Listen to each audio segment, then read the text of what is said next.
గత 4 దశాబ్దాలుగా ఏర్పాటు చేసి తెలంగాణలో ప్రజలు ఆలోచిస్తున్న పరిస్థితి కనిపిస్తూ ఉంది. దీనికి ఆనాటి ముప్పటి ఆంధ్రనే నలుగురు రాష్ట్రంలో రాష్ట్ర ఖమ్మం యూనివర్సిటీలో పాల్చడం అదే రాష్ట్రం ఒక ఉద్యమం కూడా ఖమ్మం యూనివర్సిటీ ప్రభుత్వంలో కేటర్ చెప్పేసి ప్రైవేట్ తీసుకొచ్చారు.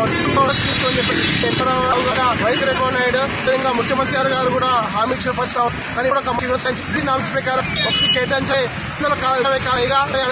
యూనివర్సిటీ కాలేజీలు కనిపిస్తుంది. ఇవన్నీ కూడా రికగ్నైజ్డ్ అండర్ పార్టీలో ఉన్నట్టు కనిపిస్తుంది. కానీ ఖమ్మం యూనివర్సిటీ అని చెప్పేసి ఈ ఖమ్మం జిల్లా అధ్యక్షుడు తెలంగాణ రాష్ట్ర ముఖ్యమంత్రి మరియు సీఎం రేవంత్ రెడ్డి ఒక విన్నక్రమంగా పోస్ట్ కార్డు ఉద్యమాన్ని నిర్వహించడం జరిగింది. ఈ పోస్ట్ కార్డు ద్వారా తెలంగాణ ముఖ్యమంత్రి కేసీఆర్ ముఖ్యమంత్రి రేవంత్ రెడ్డి అందుకు భావించడం ఎదుర్కొన్న కూడా పూర్వకంగా కలిసి ఇక్కడ ఉద్యమం నిర్వహిస్తూ ఉంది. ప్రభుత్వాన్ని కూడా మేము ఒకటే కొత్తగా కూడా ఖమ్మం యూనివర్సిటీ కేటాయించేందుకు